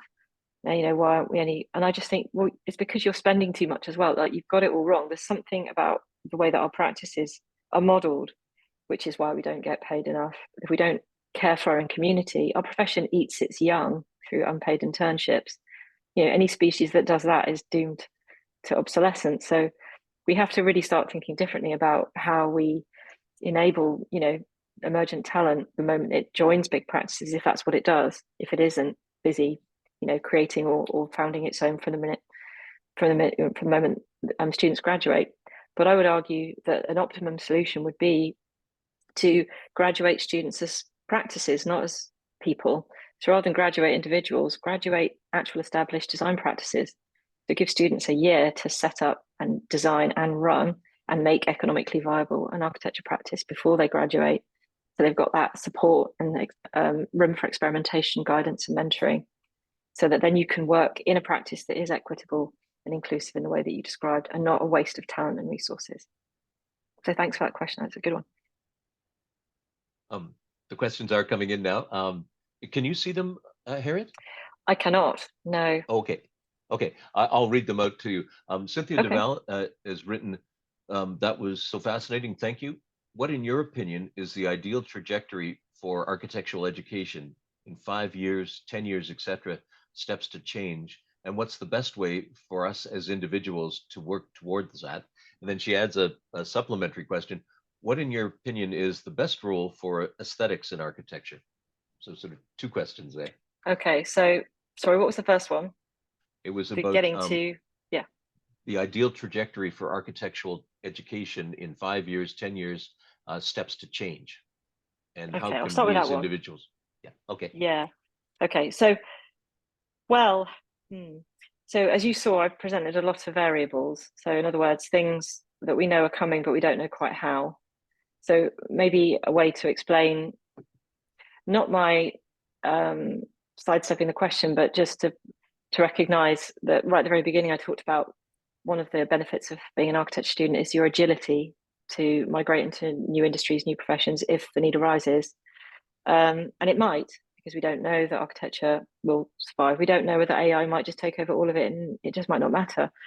But what's interesting is you will have the behaviors and some skills, even though skills are transitory more so than behaviors, to do other things with your architectural thinking and expertise. So when we talk about the future, we know that the future is contingent on the planets existing and not being blown up. Those are two fairly obvious things that existentially are threats at the moment. And that certainly is a comment that applies more acutely in some regions right now than others, and respect for those regions. And, acknowledging their suffering for a moment. I think it's important to think that, we have to operate in some ways like hyper curators. We can not in some ways predict what is coming. And it's the same with climate prediction software, a bit like AI in general. As I mentioned earlier, there are about 42, I think, climate systems, modeling systems in the world that are all telling us, the end is nigh. But the trouble with them is they're algorithmically predetermined. So in other words, the data is generated based on what has happened until now. What it hasn't understood is that as ecosystems collapse into each other, because much of the collapse has been localized, and actually those intersections, if you like, the interdependencies between regions, the heating up of the Gulf, the implication on the Arctic, and all that kind of stuff, all of this reciprocity that's now just kind of like mushroom clouding. That means that there'll be these sudden shifts that we can't anticipate. We don't know where they'll take place or what they will look like. So when anyone asks me what the future is going to be, my honest answer can only really be uncertain. And I think that the way that you're preparing is turning up to lectures like this, it's reading scholarship that's similar to this, it's thinking about having a willingness to operate, to recognize that you might at some point need to pack your architectural bag of behaviors and skills and knowledge or whatever it is and shift into a different industry, and to do that, without it feeling like any sort of failure. That, everything has an architecture, a spoon has an architecture, because it's all, again, architecture, it has that tecton, to build, comes from this idea of the tool as well, similar to technology, hence the tech. I think that, we've got to start understanding that you have a toolkit, and that will mean that you can create a future for yourself, that you don't have to walk within the shadow of the profession as is, because the profession as is not sustainable. And I'm not saying that to be contrary, you just need to look at diminishing returns in architecture, how many more developers are taking over architecture's jobs, how much more technology is taking over architecture's jobs, as you said before. So I think that this is the time to start thinking about a resilient and robust design practice is one that doesn't limit itself to seeing that its responsibilities are limited to the production of buildings. It can be, using those three-dimensional problem-solving skills in immaterial ways to create strategies or policies or pedagogies or work in other fields of creative or design practice. And that would be the way, I think, to sort of imagine how you might operate and what you should expect when you graduate. Does that kind of answer those questions in an amalgamated way, or do I need to respond to anything I've missed? Sorry, because I can't see the question. So yeah, I'm sorry. I think that's good, and the questions are coming in now. So I'm going to move to Laura Pinchback has shared with us, following up on your closing statement about shifting the focus of the profession to being responsive. What tools or activities in the design process do you recommend? And she adds that I research evaluation as an additional phase of the design process, which is anemic in the design development industry, especially when evaluating psychosocial impacts of developments and how to integrate this learning into a continuous learning model. Thoughts? Where is the accountability? Oh, yeah. I can't speak to where the accountability is because I might get in trouble. But I certainly can say that, one of the things that I think we should be doing is, you may, for those of you old enough, remember in late 1980s and early 90s, there was a movement within architecture called critical regionalism. And in some ways, critical regionalism, I would say, is a bit of an unsung hero in that what it tried to do with a kind of lowercase, decolonization thread running through it was to invite architects to consider where a building was situated, how it could draw from it the materiality or the resources that were in its immediate environment. So it was a mirror of its context, where it was drawn and extracted from its context. So that was coming from an aesthetic imperative, but actually it was quite profoundly ecological. So much of the work produced, and there was sort of Stephen Hall was one of the key thinkers in that. A lot of the work produced within that genre, if you like, or one might call it subgenre, was around thinking of, the vernacular traditions. So coming back to tactics and tools right now. I mean, on Saturday, my students flying off to Brazil to be taught indigenous construction methods. So I think it's actually, while we're busy saying, oh gosh, the students have got to spend hours in the CAD lab, learning three-dimensional rendering. There's also like what's outside the window right now for them, what's in the immediate environment, what could they make from what's, the technologies that surround them, the materials that surround them. Because in fact, as supply chain, climate collapse will, because even yesterday, by the way, big discussion in our faculty meeting about Canadian wildfires. I have photographs of, because I can look out across Manhattan Bridge and Brooklyn Bridge from my window in New York. And it was just bright orange, the whole of it. Couldn't see the bridges, just orange glow, and from thousands of miles away. And there was something really, disconcerting about that reciprocity that we talked about before between region. It's starting to get a bit more serious and a bit more real. And for those of you that don't know, underneath the snow in Canada, those embers are still burning. And there is deep anxiety right now that those fires will restart and become even more voracious and even more destructive. So these conversations matter to me. Why? Because I'm going to the Arctic Circle in a month to do one of probably the last few remaining people given the resources and opportunity to do a survey, because they think the Arctic ice will be gone in a matter of single-digit years now. And where I'm focused at the moment is understanding this reciprocity question, because I think it's a really important one when we think about technology. So, for example, I come to America, and the minute I sit down in a restaurant, somebody will fill my glass with loads of ice water. That doesn't happen anywhere else in the world. They don't necessarily want an ice drink, but there's more artificial ice, being produced in the world at the rate compared to the rate of which the natural ice is sustaining itself. So there's something very peculiar about our relationship with refrigeration, ice and snow, which you have in surplus at the moment. In elsewhere in the world, artificially manufactured, including the refrigerated beach in Abu Dhabi and the ski resort in Dubai, if you haven't already know about those things, in a desert, which requires enormous amounts of CO2 production. So I think it's, designing with that sensitivity to one's natural resources, one's immediate environment. And if your immediate environment, like mine, is New York, which means it's largely imported steel from South America that might have gone via Chicago or Pittsburgh or Cleveland to be configured into I-beams and whatever else, then it's about repurposing that. This kind of post-indigeneity and post-vernacular is about working with what we have in front of us. So it's about seeing even potentially e-waste as useful construction materials. So that would be a way of thinking about it. I hope that's a helpful response. Yes, thank you. I have to weigh in on the fires in Canada, because I was evacuated for 8 days this summer as the fires were, well, actually, from where I'm sitting now, the fires were right down to the roads in my neighborhood. It was actually a miracle, but that the houses were saved. But what was most interesting, I was asked to write a piece for Canadian Architect about the fires, and what I found out, which was most interesting, is the problem. One of the major parts of the problem is that we've become too good at suppressing forest fires, which are a naturally occurring event.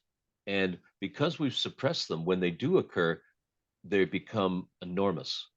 And Yeah, so we need to return to the era, to the time when, yes, small fires would burn, but they weren't that dangerous. And thinking about that, it's a totally different way from the way we've approached things in the past. So I'm actually very interested in this. And also, sadly, I came across a program called Fire Smart, which probably everybody in Canada should know more about.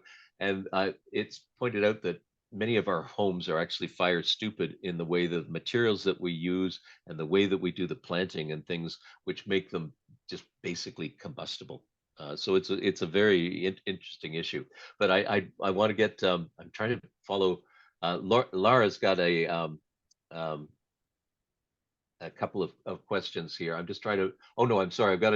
I'm following both the chat and the Q&A. Nusham Ismaili has written, excellent presentation, Harriet. Thank you for your insightful contributions. I truly appreciate your approach to architecture review, particularly a focus on creating a safe and balanced environment for students to share their work. I've also been working towards changing the jury style to foster dialogue rather than comparison or judgment. I do agree about the emotional and mental challenges that students are constantly faced with. I'm sorry. constantly faced with during the program at all levels. I always ask, is this really necessary? Is this helpful? To what cost? Your insights are valuable in this regard. Thank you again for everything you do. Well, thank you. It's very kind. Um, yeah, and I just want to say that I agree with Cynthia. Yeah, good point. Just in referring to the chat. Okay. Yeah, I think that's ones that resonates with us all because to a great extent we've been brought up with the idea that these crits and these juries are, and in many ways, uh, the accreditation boards think that these crits and these juries are absolutely essential. But what you just showed earlier in your talk is a different way of doing it, and it's one I think we've got to explore. So thank you for sharing that. Yeah, and I do appreciate the question. I'm not trying to not answer it, but I just think that I did. Cynthia's response was great. But I'm just very aware that part of my work at the moment is working around a lot of what we might call Indigenous traditions, so Indigenous methodologies, because I supervise thesis, ways that we've been told are legitimate forms of data collection. We talk about qualitative and qualitative being more subjective, and allegedly quantitative being more objective. And even the notion of objectivity to me is a complete fiction. That even the formulation of a question is a mirror of our identity and expresses the limitations of our knowledge and understanding. That's it. And who we are informs, the way that we might frame a research question, 100%. So when scientists are saying this is an objective question, this is objective data, there's no such thing. It's kind of a construct and a story to dismiss some of the vernacular Indigenous and what we might prescribe as, humanities subject ways of investigating things, ways of talking about things. So I think that it's really important to recognise that part of the cost, I think, is that within our education system right now, I feel that there's a curriculum of care that's very much absent. Like in some ways, one might call, like what should be core curriculum across all disciplines. It's a question I've thought a lot about. And if you do read Architect's Afterlife when it comes out in May, that there's a lot in that book about the fact that we are lacking in the curriculum of care. This idea that centered within all subject areas should be a way to do what we do as professionals and as people with care for each other, ourselves, to be respectful and responsible, not burn ourselves out, not hurt each other and compete in destructive ways with each other and all our clients, and also to not harm anything or anyone in the process of what we do as a career, whatever that might be, however it might adapt and change in the future. But I think it comes back to recognizing that it's like when sending an email to students or being working a 12-hour day, and then I get an email saying, well, if I'd like to come to yoga from 1 till 2 p.m. on Friday, then drop in. I don't see that as being a community of care within a college ecology. I see that as being quite glib, and I know it's well intentioned, but I think that's why I think it's a curricular problem, or a curricular concern or problem. It needs to be questions how we really start to connect into understanding, how do we care for ourselves in the process of being learners? How does learning as a process, take care? It's not just the content. It's not, if we are working from a place of disadvantage or injury or stress, then of course that impacts our work. It impacts what our work is. What we produce reflects our wellness. So I think that it's a really important consideration that's been long neglected, but needs to be very centered. And it's actually, the reason I feel quite strongly about this is because I worked with groups who dealt with trauma. I've worked in counselling centres with people who suffered horrific abuse. I've worked obviously in refugee camps with people who've suffered horrific abuse, just getting to the camp from God knows where, which conflict or which region. I worked in children's homes. And so I've spent a lot of time around people and homeless people's shelters. So I have spent over my career a lot of time doing this kind of service work, and really feel that I'd, in an ideal world, were I president, and I don't really believe in hierarchies that mean there should be presidents to begin with, but just as a thought experiment, that I would make it mandatory that we should eat together. We should work together in ways where, yes, I want to see people who are homeless coming into the classroom and us working collaboratively and supportively with each other and understand each other better. And if that isn't happening, then everything we produce, if we're designing a hospital for patients we've never interacted with, if we're designing a homeless people shelter for homeless people we've never met, we can't expect it to resonate. We can't expect it to meet the needs of that community. So I think it does come back to that proximity to, the challenge of our own wellness and well-being, and that the well-being of others, and being able to take care of that within our curriculum. I think that's just a wonderful idea, the idea of a curriculum of care. It's certainly something I'm going to be thinking about quite a bit. Harriet, can you see the comments in the chat? There's another one from Laura. Oh, yes. and the chat I can see. Okay, yeah. And one from Jamie as well. Okay, so I can see the Jamie one. Is there one from Laura? Just above it, but they're both comments, I think, rather than actual questions. But they're both very positive as well. Oh, okay, great, thanks. Okay, because I can see Jamie, so I could, if I scout, I'll look for Laura's in a minute. So okay, so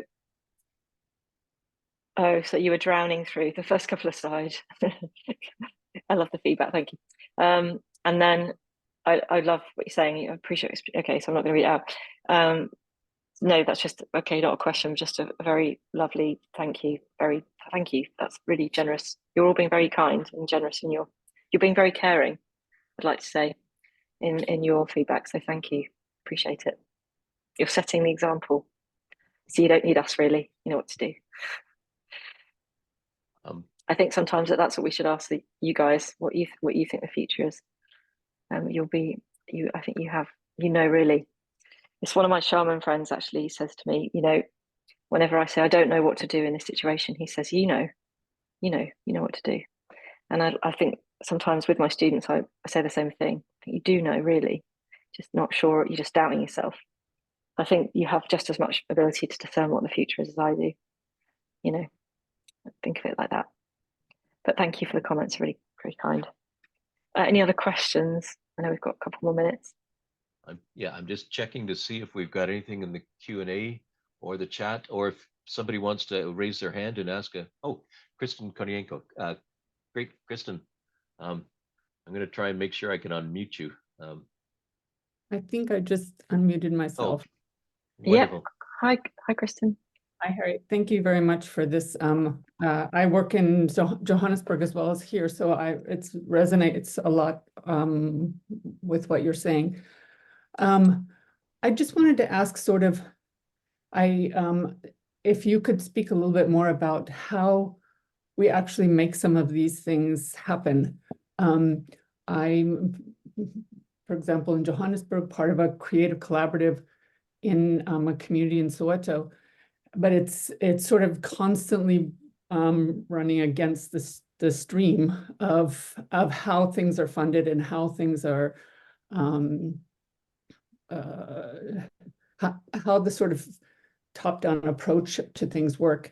And similarly in the institutions that I work in here, of how we actually make this change occur when, the response from the institution tends to be, there's no funding for this. And so I just wondered if you could speak a bit more. And I also wanted to say I really particularly appreciate, and this is something that a project I'm working on in Johannesburg, where, for example, we named the river as one of the design team members. I really appreciated that you talked about multi-being design, and that we need to think about that in our design process. I lived relatively close to Douglas, and actually just out on a walk yesterday, I met somebody who has started a business to mitigate the wildfires. And it's becoming the practice to come in and, as he said, we're turning the forest into parks by trimming the trees up and raking the forest floor and getting rid of all of the undergrowth to mitigate fires. And I almost started to cry because I thought, what about all of the creatures that live in that's their ecology and that we're destroying? Mm-hmm. So and also maybe if you could say a little bit about how you sustain the practice, because that's something I struggle with just in my Okay. well-being of sustaining these practices Yeah. in dealing with And these. thanks, Kristen. That was really helpful. Can I ask just a follow-up question about what what the work is that you're doing in Joburg, just so I'm clear on, what the struggle is in that context? I went to South Africa on a Fulbright grant in 2007, and I like to say that's when I was introduced to my white privilege and Western arrogance for a lot of the reasons that you just very clearly articulated in your talk. And so part of my PhD was some constitutional court work around the right to housing and the right to infrastructure equity and basic service provision. And so I've done it from sort of that approach to now residents in a community that I've worked with for over 10 years. We started a creative collaborative to do much more collaborative work where the residents of the community identify issues within the community, and most of the members of the collaborative are artists. So we try to find responses based on what is available there. And Wow. like right now, we won a design competition for a skate park. And Amazing. but because the city has had 6 mayors in 2 years, trying to get things officially through the system is proved to be almost impossible. So Yep. now evolved into what we call a pop-up skate park. And so we're actually using AI with the local skaters and Minecraft to design a skate park that could be assembled and deassembled, because it's actually going to occupy land that we don't actually have legal rights to. So yeah, that's the kind of work That's incredible. Well, first of all, thanks for sharing that. That's a really interesting project. I really appreciate it. And I did want to say because I'm distinguished visiting professor at University of Johannesburg. I would love, if you haven't already been introduced to Mark Raymond, who's the director of the GSA, the Graduate School of Architecture there, to introduce you. Maybe Douglas can connect us later. Because I think that although I wouldn't be as glib in the last 5 minutes of my time, with obviously a very limited understanding of, even though you described some of the issues, to offer some sagacious thing of something I have a shallow understanding of, what I would say is forming an academic partnership where potentially you have that academic environment as a backup, an environment where you can, if you like, make the skate park a studio for the students to think about. Then you have an environment in which the students can experiment with what those designs could look like, as part of their design brief. Skate parks are really important. I'm a skater, by the way. No, I don't look like it, but I was a bit of a bad kid, so and that was definitely you had to be a bad kid and have a skateboard in my village. But I think that might be a really good relationship for you to have, because I think you already started to allude to some of the tactics that you're forming partnerships. The way to work is to start thinking about multi-sectoral or organizational allyship and advocacy. So who are the other stakeholders potentially in this? Is it a local youth club? Is it something that, because I know there's a really amazing boxing academy in Soweto, because I lived in Soweto years ago. And I think that, there may be planners who are actively thinking about what to do with what we might call, as you described it, meanwhile space. So a term we use to describe land that doesn't really belong to anyone, or possibly is going to get redeveloped in future, but in the meanwhile, what can it do usefully for the adjacent community? So there's lots of ways to play it. I think you could have a lot of fun with that particular community, because I think it is about just finding allies and forming communities of collaboration across lots of different sectors and lots of different organizations. And that's the only way that the work that you're describing, in my experience, and again, coming from, very, very sort of helicopter comment perspective, because I only know a little bit about what you do. But from what I've seen, that's the only way that work gets done, is by having that ability to, convene lots of different interest groups and stakeholders to get you the resources you need. But it sounds like a phenomenal project, so congratulations. Thank you. I can add in, actually, Kristen and I were able to meet with Mark Raymond in Johannesburg in Oh, you November. did. And Great. we did have a wonderful conversation. In fact, he sort of suggested to me that if we were interested in future of architectural things, we should talk to you, which is sort of where some of this came from. But I'll also share with everybody, and I put it into the chat, some of Kristen's work on the skateboard park and actually using Minecraft as a design tool. There's a video there. There's also lots of other videos as well. So Kristen has done some extraordinary work for us, also in helping to organize our studies abroad program in Lesotho with our other faculty member, Veronica Madonna. So there's Oh, wow. there's some interesting stuff going on, and but this is why lectures like this are so important, that people get to share what they're doing. I'm just Yeah. looking to see if there's any more questions or any more comments. It's been a I just wanted to say thank you to Harriet, and that would be great to connect after.